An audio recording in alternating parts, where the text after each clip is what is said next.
Olá pessoal, o Centro Acadêmico de Engenharia Ambiental e Sanitária e o Grupo PET Engenharia Ambiental da Universidade Federal de Alagoas me pediram para falar alguma coisa sobre este momento, que a gente está chegando, que é a Semana do Meio Ambiente. E eu gostaria de falar um pouco dentro desse contexto que a gente está vivendo hoje, como é que um profissional como esse pode atuar e o que é que tem a ver com o meio ambiente. E aí eu gostaria de falar especificamente em um minutinho sobre como um profissional, engenheiro ambiental e sanitarista lida ou deveria ou tem ferramental suficiente para lidar com isso, um pouco das escalas dos problemas e as ferramentas, né? Então é meio que um recado até para quem está começando agora. Bom, primeiro que engenheiro ambiental e sanitarista, você vê duas vertentes aí, a vertente ambiental e a vertente sanitária. Inclusive, nosso curso aqui na UFAL antes era chamado de Bacharelado em Engenharia Ambiental, depois acrescentamos a parte sanitária no nome, porque na matriz curricular já havia ferramenta assim para o nosso formando, o nosso profissional egresso já pudesse trabalhar nesse sentido. E aí, já entrando nessa questão da ementa do curso, o que é que ele favorece para a gente lidar com esse tipo de problema que está acontecendo hoje? A vertente ambiental, nós temos assim diversas disciplinas que nos preparam, preparam vocês, no caso, para trabalhar com essas questões da visão macroambiental, porque o engenheiro ambiental ele tem que trabalhar, tem uma visão abrangente que transcende a técnica, ele tem que ter capacidade de diálogo, de forma que ele esteja apto para trabalhar na área ambiental. Todo mundo que trabalha na área ambiental, de alguma forma, tem que ter essa visão macro, né? Não só da técnica sua específica, né? É, a parte sanitária, eu acho que o próprio nome já está dizendo, tem tudo a ver com o que está acontecendo hoje, né? Aquele profissional que pode projetar redes coletoras de esgoto, tratamento de água, tratamento de resíduos sólidos, disposição de resíduos sólidos, trabalhar com drenagem pluvial urbana, trabalhar com, eu falei, abastecimento de água, resíduos sólidos, né? Esgotamento sanitário. Então tem tudo a ver. Né? Um ambiente sadio é um ambiente na qual as doenças de veiculação hídrica não têm um risco baixo de ocorrer. Eu lembro agora que temos na nossa matriz curricular uma disciplina saúde ambiental que trata justamente desses conceitos de saúde, epidemiologia, endemias, né? Então, assim, como é que o engenheiro ambiental trabalha com isso, questões de vigilância sanitária. Então, do ponto de vista profissional, é interessante. São tipos de ferramentas de formação que possibilitam o engenheiro ambiental trabalhar com isso. Mas eu queria também falar que dos problemas e suas escalas.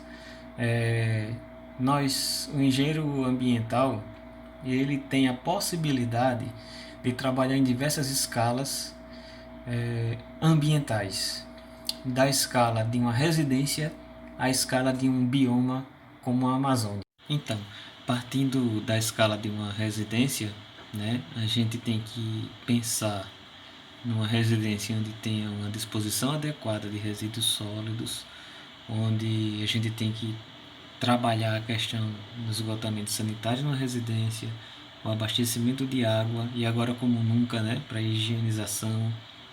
Nós temos que pensar a questão dos alagamentos e como eu posso atacar isso também na escala de uma residência, ou seja, eu tenho que pensar esses quatro eixos de saneamento básico.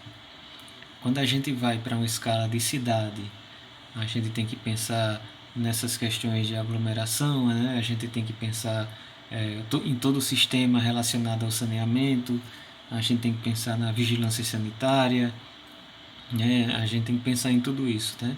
Como o nosso ambiente está no sentido de na atmosfera, então a gente tem que pensar se nossa atmosfera está poluída, né? A questão da poluição atmosférica, a gente sabe que doenças respiratórias têm uma correlação alta com isso, e num contexto como uma pandemia dessa, quem sofre mais são as pessoas que têm esses problemas respiratórios, né? É, enfim, isso, aí você vai ampliando essa escala, você tem, já começa a entrar nas áreas de preservação, nos biomas. A gente aqui no Nordeste nós temos Mata Atlântica, né? Nós temos a zona que é a zona da mata, nós temos a Caatinga, nós temos, né, que é tá no sertão, é, e a dificuldade, por exemplo, de abastecimento de água nessas regiões do sertão, né? Mas nossas áreas urbanas nós temos aqui em Maceió particularmente as grotas, né, com habitações precárias. Então nós temos a nossa orla lagunar, que é um problema muito sério, né? Então, assim, a gente tem que ter essa capacidade de pensamento que transcende o seu local, no espaço e no tempo. A gente vai avançando na escala, a gente pode pensar em ambientes como a bacia hidrográfica do Rio São Francisco, a gente pode pensar em ambientes como bacias hidrográficas de forma geral, né? Já se estuda, por exemplo, se o coronavírus tem alguma capacidade de permanência em esgotos, né? Então isso aí já é uma das frentes de estudo, porque se isso for verdade, nós sabemos que nas bacias hidrográficas você contamina um ponto no rio e isso vai se alastrando para jusante, como a gente fala, né? Atingindo outras cidades, outros povoados que estão inseridos naquele contexto da bacia hidrográfica, né? Aí você vai aumentando a escala, você chega a um ponto, por exemplo, como na Amazônia. Já se sabe que a Amazônia é um local de grande biodiversidade, é um local onde a gente conhece ainda pouco sobre todas as espécies que habitam naquele local, naquele bioma. Várias dessas espécies podem ser reservatórios de vírus, inclusive, a gente não sabe. E o que a gente sabe, por exemplo, hoje, com institutos de pesquisa como o INPE, é que nosso desmatamento tem aumentado. Qual é o efeito disso, por exemplo, em pandemias futuras? Será que nós seremos epicentros, né? E de forma indireta, assim, nós temos um engenheiro ambiental que trabalha com hidrologia de grande escala, por exemplo. Ele pode, por exemplo, trabalhar com um impacto na hidrologia do desmatamento, né? A gente sabe que existem os rios aéreos, né? E isso pode alterar em regiões bem distantes da Amazônia o regime hidrológico. E aí nós estamos falando de novo de menos disponibilidade hídrica. E de novo, no contexto atual, a água é fundamental. Então, e para terminar, eu queria dizer para vocês também das ferramentas, né? Nós temos um ferramental interessante num curso de Engenharia Ambiental e Sanitária. Posso falar pelo da UFAL, desde a tradicional área básica, né, de computação, matemática, física e química, microbiologia, geologia, hidrologia, hidráulica, até a parte mais que nos possibilita ter essa visão macro, né? Sistemas estuarinos costeiros, nós temos essa disciplina aqui na UFAL, geoprocessamento. Um bom mapa nos ajuda a tomar decisão. Num contexto como esse, por exemplo, de disseminação de doença, tentar entender os vetores de espalhamento, né, de disseminação dessa doença. Nada como uma análise espacial bem feita, né?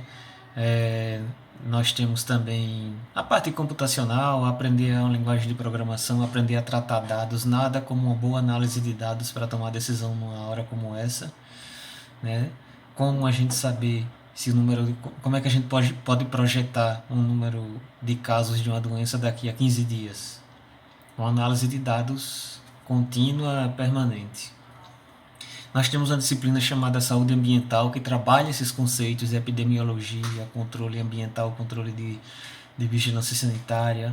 Então, assim, há um leque muito importante de uma gama de ferramentas que o engenheiro ambiental e sanitarista particularmente pode trabalhar para tomar decisões e para prevenir casos futuros como esse que estão ocorrendo hoje.